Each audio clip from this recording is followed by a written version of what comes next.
Bonjour, c'est Ursule encore. On est le 9 mars 2023. Je viens sonner la trompette aujourd'hui encore. Et je viens proclamer le retour de notre Seigneur Jésus-Christ. Amen et Alléluia. Alors, je viens apporter la seconde vidéo de Le trésor est dans la terre. Alors, j'avais fait la première partie, je pense, le 4 mars. Mais je n'étais pas encore prête pour apporter la seconde vidéo. Alors, je l'ai gardée en réserve. Et là, comme j'apporte la seconde partie aujourd'hui, je vais juste les rapprocher l'un à la suite de l'autre, n'est-ce pas? Alors, donc, le trésor est dans la terre. Alors, lisons, je vais relire d'abord le premier texte que j'ai lu, amen, dans la vidéo 1, et après, je vais lire le texte d'aujourd'hui, amen. Alors, allons-y, regardez Matthieu 13. Excusez, Matthieu 6, c'est 19 à 20. Alors, ne vous amassez pas des trésors sur la terre, où la teigne et la rouille ne détruisent, où la teigne et la rouille détruisent, et où les voleurs percent et dérobent.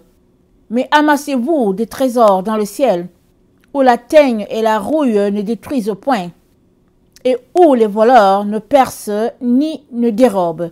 Car là où est ton trésor, là aussi sera ton cœur. Amen.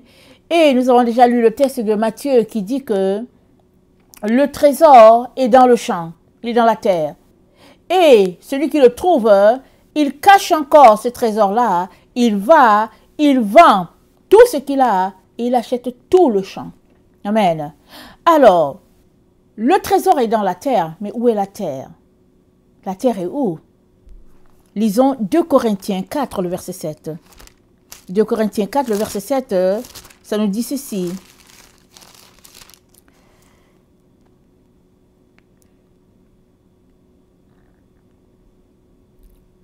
Attendez, j'ai dit quoi? 2 Corinthiens 4, le verset 7, voilà.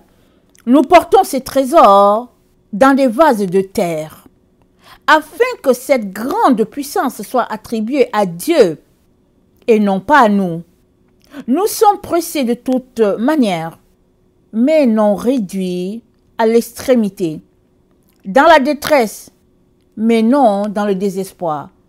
Persécutés, mais non abandonnés. Abattus, mais non perdus. Portant toujours avec nous, dans notre corps, la mort de Jésus, afin que la vie de Jésus soit aussi manifestée dans notre corps.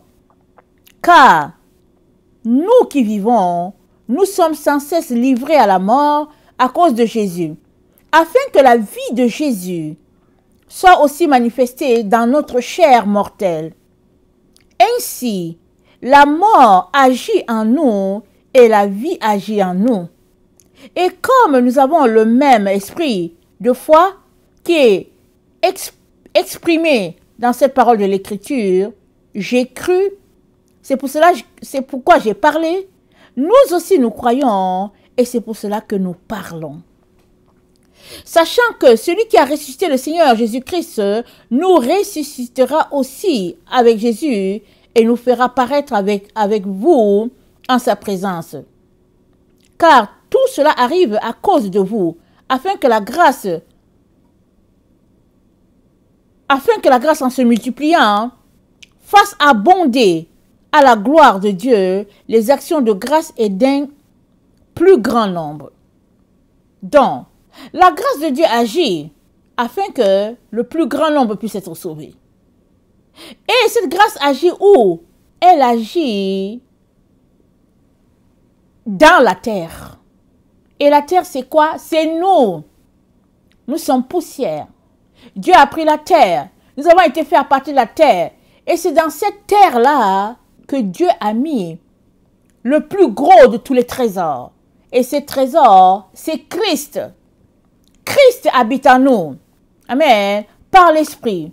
Et l'apôtre Paul nous dit dans 1 Corinthiens 3, il dit, le verset 16, ne savez-vous pas que vous êtes le temple de Dieu et que l'Esprit de Dieu habite en vous? Donc l'Esprit de Dieu habite en nous. Alors si l'Esprit de Dieu n'est pas là, ce corps-là qui est la terre c'est juste un corps animal et ça va périr. Ça n'a pas de valeur. Le corps que nous sommes, la personne que nous sommes, a une valeur, pas à cause des diplômes, pas à cause de l'argent, pas à cause de la gloire de ce monde, mais elle a une valeur à cause de Christ qui habite en nous. Et Christ, c'est ce trésor-là qui est caché dans la terre. Il a dit, un trésor est caché dans la terre. Et puis, le marchand, il trouve ce trésor-là, il vend tout, afin de posséder tout le champ, et de le travailler dans les coins et les recoins, afin de bénéficier au total, au maximum de ce qui se passe dans ce champ-là.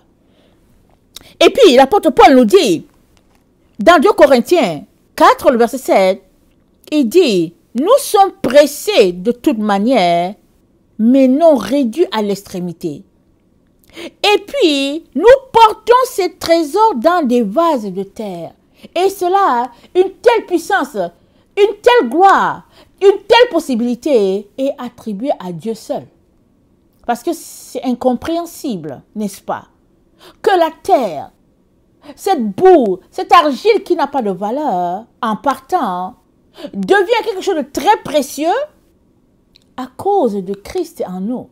Et la Bible dit, Christ, l'espérance de la gloire. C'est-à-dire que ce trésor-là, s'il est en nous, et que nous travaillons cette terre-là, amen, de manière à tirer le maximum de ça, ce sera la gloire de Dieu qui sera vue. Ce ne sera plus la terre qui sera vue. Ce ne sera plus un individu sans valeur, mais ce sera Christ qui va transparaître à travers nous. Amen. Alors, Paul dit dans le verset 3, nous sommes dans 1 Corinthiens 4, n'est-ce pas? 2 Corinthiens 4. Il dit, si notre évangile est encore voilé, il est voilé pour ceux qui périssent. Il n'est pas voilé pour les enfants de Dieu. Il est voilé pour les autres qui n'ont pas Dieu. Mais pour ceux qui ont Dieu, ce n'est pas voilé. La parole de Dieu n'est pas voilée. Elle tire ses racines, son existence du fait qu'elle est cachée dans de l'argile. Et cette argile-là, c'est toi qui donnes de la valeur à cette argile-là. C'est toi qui te lèves à travailler. Amen. Cette terre-là, tu la travailles de manière à ce qu'elle soit quelque chose de glorieux, à ce que ce soit quelque chose de valeureux. Alors, c'est dit quoi? Nous rejetons les choses honteuses, le verset 2, qui se font en secret. Nous n'avons point une conduite astucieuse et nous n'altérons point la parole de Dieu, mais en publiant la vérité, nous nous recommandons à toute conscience humaine devant Dieu. Il dit quoi? Nous rejetons les choses honteuses qui se font en secret. Nous n'avons point une conduite astucieuse. Tout ce qui se fait en secret, nous rejetons. Pourquoi? À cause de ce trésor-là qui est en nous. Dieu a voulu que ce soit notre corps qui loge ce trésor-là. Et puis, si on regarde ce que Paul a dit dans 1 Corinthiens, attendez, dans 1 Corinthiens 3, excusez-moi, 1 Corinthiens 3, il dit,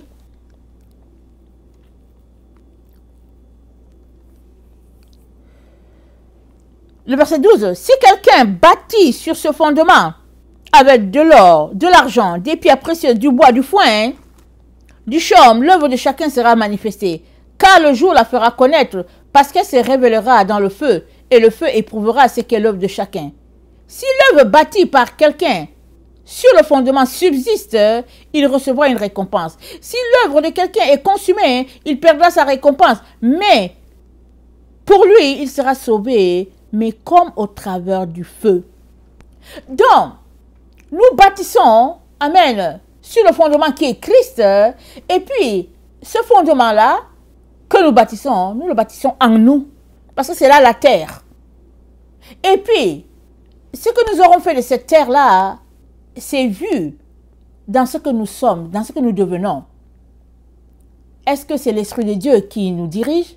Ou bien est-ce que c'est la chair qui nous dirige? Si c'est l'Esprit de Dieu qui nous dirige, alors ce trésor-là est d'une grande valeur. Parce que la terre, au fait où il a été planté, a pris de la valeur. On a travaillé la terre. Parce que le trésor est caché dans la terre. Le trésor, c'est Christ. Et puis Christ, on l'a à travers le Saint-Esprit. Donc il est caché dans la terre. Mais quand tu as un trésor et que tu vois que l'endroit où c'est, ce n'est pas d'une grande valeur, tu nettoies l'endroit, n'est-ce pas? Tu le rends propre pour que ton trésor puisse être bien gardé. Alors c'est ça que Dieu est en train de nous dire. Et il nous dit que le trésor est dans la terre et nous sommes appelés à travailler la terre pour que cette terre-là ait une grande valeur. Et si nous lisons de Corinthiens 5, le verset 1, ça dit, « Nous savons en effet que si cette tente où nous habitons sur la terre est détruite, nous avons dans le ciel un édifice qui est l'ouvrage de Dieu, une demeure éternelle qui n'a pas été faite de main d'homme. Aussi nous gémissons dans cette tente, désirant revêtir notre domicile céleste. Si du moins nous sommes trouvés vêtus et non pas nus, car tandis que nous sommes dans cette tente, nous gémissons accablés parce que nous voulons non pas nous dépouiller, mais nous revêtir, afin que ce qui est mortel soit englouti par la vie. Et celui qui nous a formés pour cela, c'est Dieu, qui nous a donné les arts de l'esprit. Nous sommes donc toujours pleins de confiance et nous savons qu'en demeurant dans ce corps, nous demeurons loin du Seigneur. Car nous marchons par la foi et non par la vue. Nous sommes pleins de confiance et nous aimons mieux quitter ce corps et demeurer auprès du Seigneur. C'est pour cela que nous nous efforçons de lui être agréables. Soit que nous demeurions dans ce corps, soit que nous le quittions. Car il nous faut tous comparaître devant le tribunal de Christ, afin que chacun reçoive selon le bien ou le mal qu'il aura fait, étant dans son corps. Il nous faut tous comparaître devant le tribunal de Christ, étant dans notre corps, là, notre corps qui est charnel. Maintenant, comment prends-tu soin de ce corps qui est la terre et qui loge le trésor qui est Christ? Comment prends-tu soin de ça? Paul dit, si tu prends bien soin de ce corps-là, quand tu te présenteras devant le Père, tu auras ta récompense, selon le résultat de la fournaise de feu que tu auras traversé. Parce que chacun passe par le feu. Alors il dit que si l'œuvre sur le feu périt, ben tu vas passer quand même si tu marches sur le fondement de Christ. Mais si l'œuvre qui est dans le feu donne un résultat et que ce qui sort de là c'est l'argent, alors c'est d'une valeur de l'argent, hein, alors la récompense que tu auras, ce sera d'une valeur de l'argent. Si ce qui sort, c'est d'une valeur du bronze, la récompense que tu auras, c'est d'une valeur du bronze. Et ce sera la valeur que tu auras donnée à ton corps. Tu l'auras revêtu d'une gloire, d'un matériel qui équivaut alors à n'importe quelle pierre précieuse que tu auras travaillé, de manière à ce que le trésor là qui est Christ qui est en toi soit bien caché, soit bien protégé. C'est ça que Paul est en train de nous dire. Mais si tu ne bâtis pas ton corps c'est le champ, et puis ce champ c'est la terre. Donc, si tu ne le bâtis pas, ça veut dire quoi? Ça veut dire que tu n'as pas tout vendu. Parce que Jésus-Christ dit quoi? Il dit, celui qui trouve ce trésor, il cache encore bien ce trésor et il vend tout pour avoir le trésor. Ça veut dire que tu ne peux pas marcher avec Jésus-Christ et garder un 5%, un 10% pour toi. C'est ton 100% que tu dois donner à Jésus-Christ. Alors là et seulement là, le trésor sera en sécurité. Parce que tout le champ sera à toi et tu vas le bêcher, tu vas le travailler, tu vas le cercler de telle manière qu'il ait une valeur. C'est ça que le Seigneur est en train de nous dire. Et dans 1 Corinthiens 2, le verset 6, nous dit, cependant, c'est une sagesse que nous prêchons parmi les parfaits. Sagesse qui n'est pas de ce siècle, ni des chefs de ce siècle, qui vont être anéantis. Nous prêchons la sagesse de Dieu, mystérieuse et cachée, que Dieu avant les siècles avait destinée pour notre gloire. Sagesse qu'aucun des chefs de ce siècle n'a connue, car s'ils l'eussent connue, ils n'auraient pas crucifié le Seigneur de gloire. Et cette sagesse, c'est quoi? Cette sagesse, amen, c'est le commencement. Amen. C'est la crainte de l'Éternel. C'est là que se repose la crainte de l'Éternel. Parce que c'est dit quoi? La crainte de l'Éternel, c'est le commencement de la sagesse. Donc, cette sagesse, c'est ce qui te donne de commencer ta relation avec Dieu de manière à bâtir, amen, toute une protection autour de ton trésor. Et cette sagesse, c'est ce que nous avons tous besoin pour plaire à Dieu. Alors, si nous lisons Proverbe, attendez, je vais d'abord lire, je lis d'abord 2 Jean 9, 10. Attendez, 2 Jean 9, 10, ça dit ceci. 2 Jean 9, 10 dit,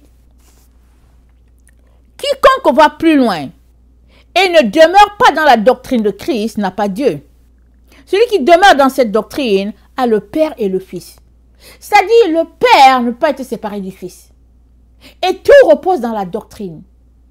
Alors, si tu marches selon la doctrine de Christ, tu es en train de bâtir selon les conditions du Père. Tu es en train de bâtir une protection autour de ton trésor qui est là, qui est Jésus. Et puis là seulement, ta maison sera fondée, elle sera solide. Et tu as besoin de la sagesse pour asseoir ce trésor-là en toi. Et Proverbe 8, le verset 22 nous dit,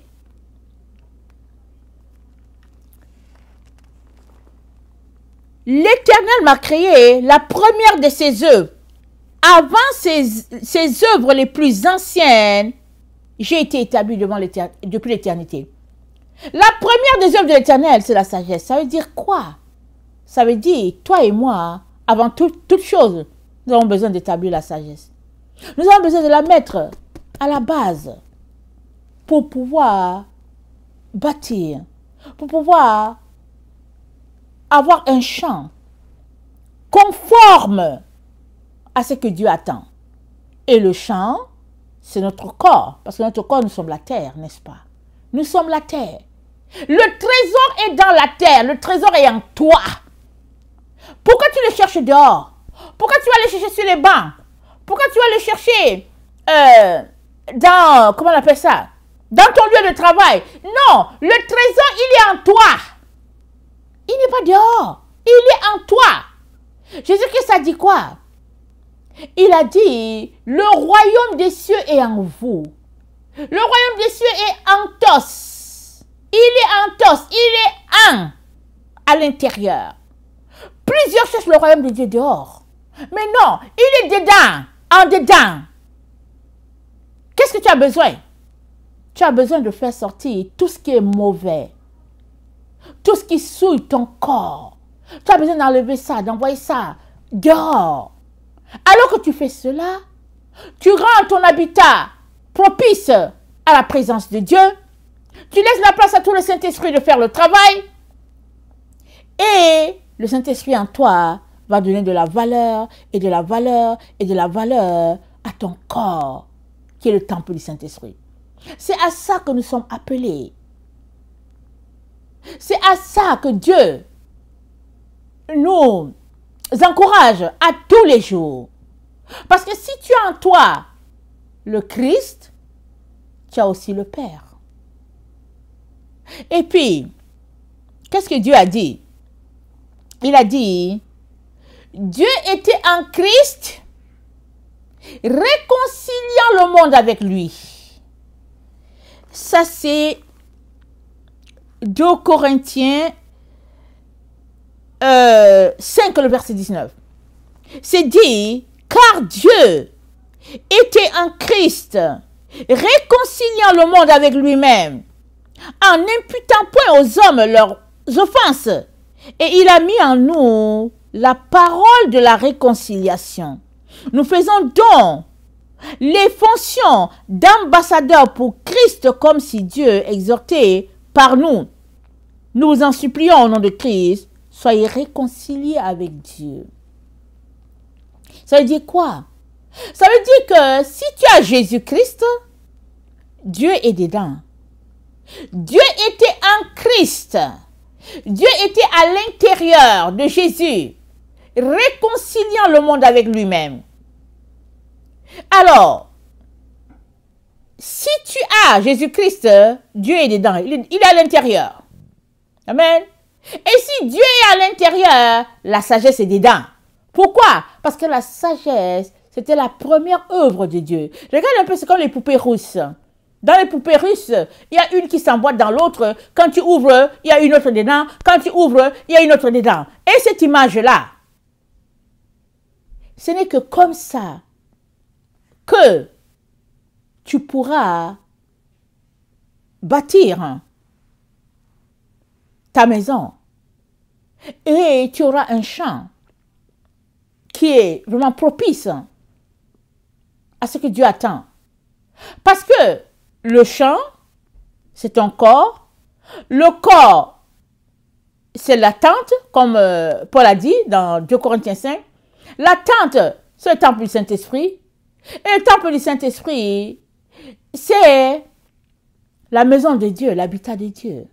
C'est là que Dieu demeure.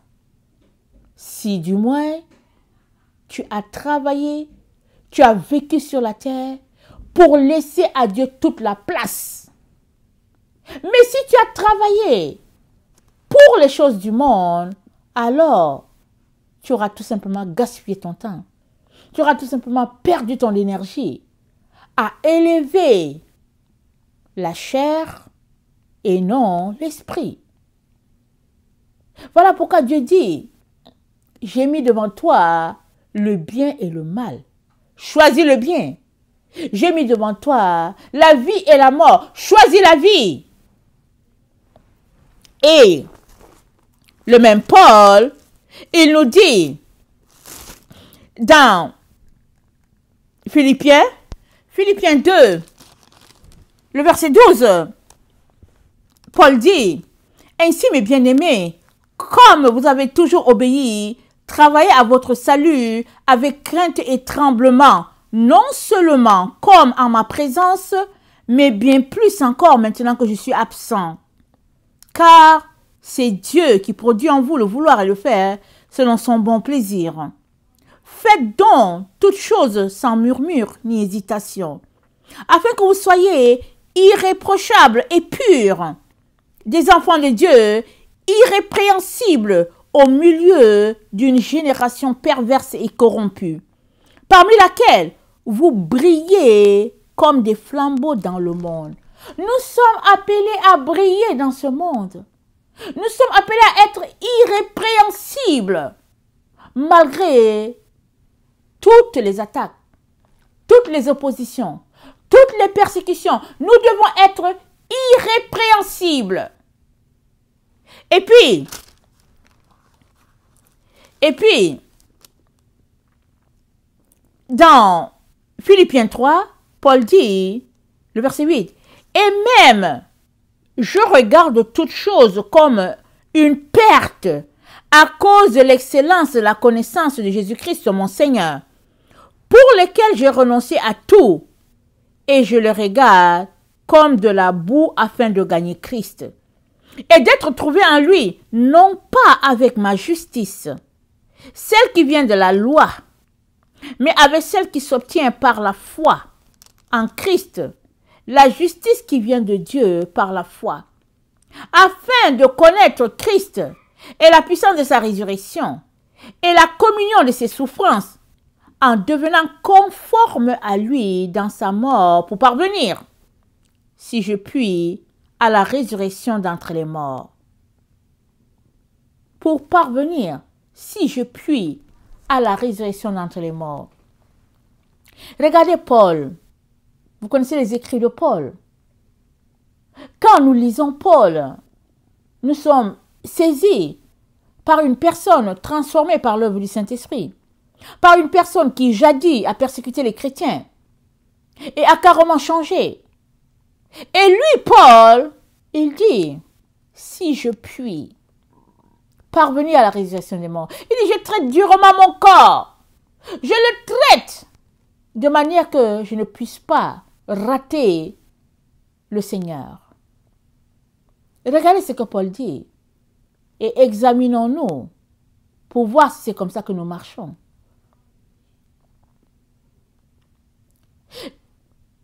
Le trésor, il est caché dans la terre. Le trésor, c'est Christ. La terre, c'est toi et moi. Nous sommes la terre, nous sommes le champ. Et puis ce champ, il n'a pas de valeur. Ce qui donne la valeur à ce champ, c'est le trésor qui est en dedans. Il y a des gens qui vont passer toute leur vie et ils ne vont jamais réaliser qu'ils ont un trésor dans leur champ.